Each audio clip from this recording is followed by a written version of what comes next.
به نام خداوند سرای ستور، خداوند دلهای پاک و بزرگ.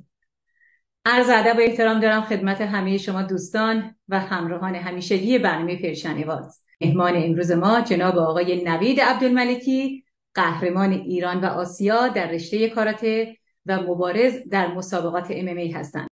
عرض ادب و احترام دارم خدمت شما آقای عبدالملکی، خیلی خوش اومدید. لطفاً خودتون رو برای بیننده‌های ما بیشتر معرفی کنید و بفرمایید که اهل کجا هستید. سلام، عرض ادب خدمت شما و همه بینندگانتون. نوید عبدالملکی هستم، اهل کرج، متولد 25 فروردین 1369 در خدمتتونم. آقای عبدالملکی، لطفاً برامون از نحوه شروع زندگی حرفه‌ایتون در کاراته بگید و بفرمایید که چطور و از چه سنی وارد تاتامی شدید.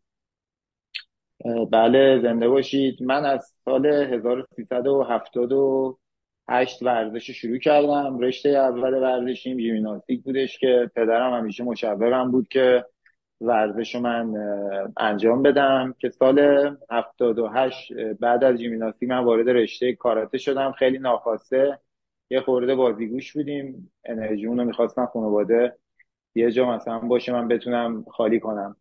بهترین جا هم یه باشگاهی بودش توی منطقه‌ای که زندگی میکردیم، باشگاه کاراته. پدرم اونجا من ثبت نام کرد و خیلی یهویی شد کاراته رو شروع کردم. تقریبا سال 81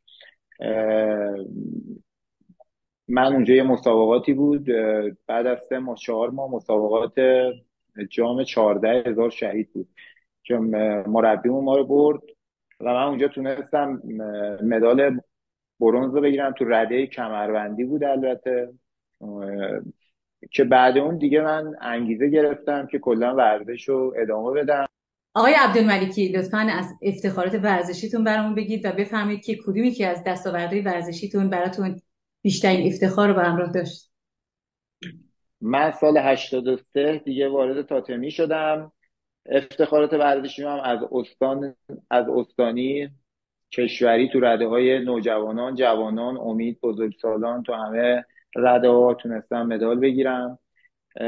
برای مسابقات برون مرزی هم که سال 2007 اولین مسابقه بود که تو کشور مالزی برگزار میشد، مسابقات قهرمانی آسیا سبکی، که من اونجا شرکت کردم، تونستم مدال نقره بگیرم. از سال 2007 تا سال 2012 مسابقات سبکی آسیایی، جهانی و بین‌المللی شرکت کردم که تونستم تو هر کدومشون مدال‌های طلا، نقره، برنز، که حالا اگر لازم دونستید من باز میکنم براتون توضیح میدم بدم. که سال 2013 که من یه آسیب دیدگی از مچ دست داشتم که 3 سال کلا مسابقه ندادم. سال 2016 برگشتم و برای سال 2017 که انتخابی‌ها رو زدیم برای مسابقات قهرمانی آسیای مرکزی همراه با تیم ملی کاراته کشور راهی ازبکستان شدیم که تونستیم مدال طلا رو کسب کنیم. آقای عبدالملکی، با این همه افتخار برامون بگید که چطور شد که وارد رقابت‌های MMA شدید؟ والا من خودم از بچگی خیلی علاقه داشتم، فیلم اینا زیاد نگاه میکردم، خیلی علاقه زیادی داشتم خب به این رشته‌هایی که کاملا زد و خورد توشون هست.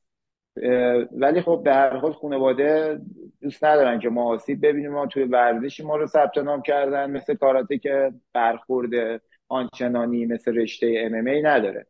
که دیگه من سال 2017 که قهرمانی آسیای مرکزی رو کسب کردم، بعد اون 2 سال تو لیگ سوپر لیگ ایران مسابقه دادم که اونجا هم قهرمانی کسب کردیم. بعد دیگه تصمیم گرفتم وارد مسابقات حرفه‌ای بشم. مسابقات حرفه‌ای منظورم اینه که به هر حال ورزشایی مثل ام ام ای، مثل بوکس، ورزشایی هستن که حرفه‌ای، مثلا هم آماتور دارن هم حرفه‌ای. الان مثلا کاراته، کشتی، تکواندو چون فدراسیونی هستن، ورزشای آماتوری هستن. شما باید انتخابی بزنید که بعد دعوت بشید تیم ملی، بعد اعزام بشید. اون دردسرای خودشو داره. ولی ورزشای حرفه‌ای مثل ام ام ای و مثل بوکس حرفه‌ای شما هستی و مربی تو اون منیجری که دارید.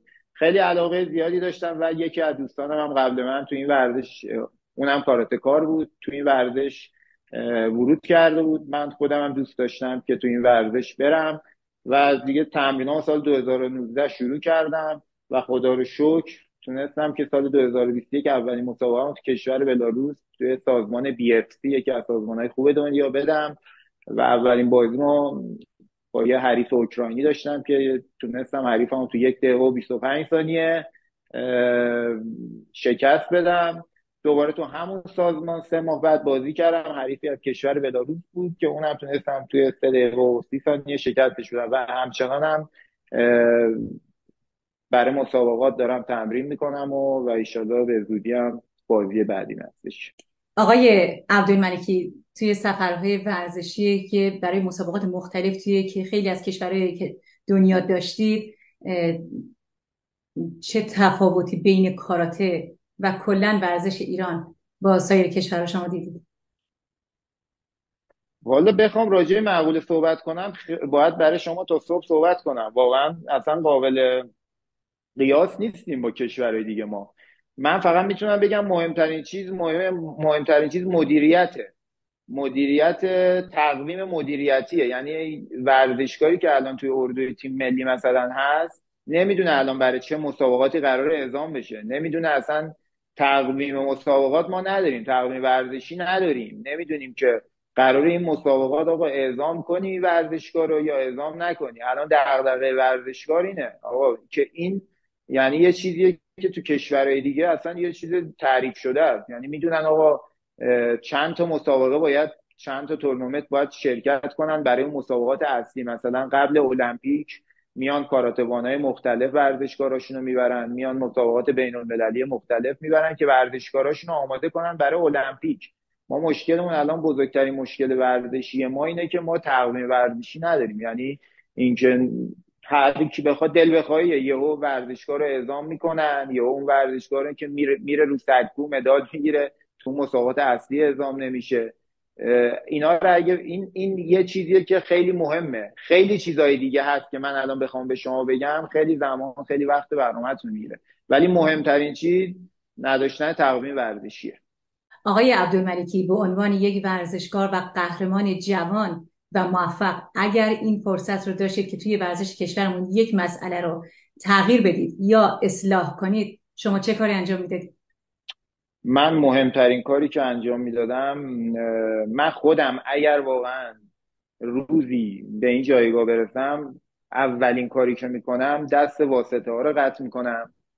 دومین کار اینه که انتخابی این بچه ها رو واقعا انتخابی میدونم، جلوشون نمیگم انتخابیه آقا شما قراره اگر این حریف رو بردی شما برای این مسابقات انتخاب میشید. نه، من واقعا میگم آقا اگر این رو بردی شما، میان میگن آقا شما میتونید مسابقات اعزام بشید، شما این حریف رو بردید برای این مسابقات. بعد میایید موقع اعزام میبینید تیمشون رو بستن، تیم رو رد کردن، نفر رو گذاشتن جاشو. اون بچه خب گناه داره. میدونید چقدر اون بچه چقدر ضربه میخوره؟ با یه جوون حساب کنید 19 ساله 20 ساله با یه انگیزه‌ای بلند شده اومده، شما اصلا میاد حقش هم خودش گرفته. یعنی من بزرگترین و بهترین کاری که میتونم برای یه ورزشکاری نم که آقا آدم منصفی باشم، ناحقی در حقشون نکنم. آقای عبدالملکی عزیز، قهرمان پرتوان و فهمیده ایرانی، من به نمایندگی از طرف همه همکارانم از اینکه دعوت ما رو پذیرفتید و اجازه دادید که همه هموطنانمون از هر کجای دنیا بیشتر و بهتر با شما آشنا بشن بی نهایت سپاسگزارم. براتون آرزوی سلامتی و تندرستی دارم و امیدوارم که همچنان در زندگی ورزشیتون بدرخشید و برای کشورمون کسب افتخار کنید.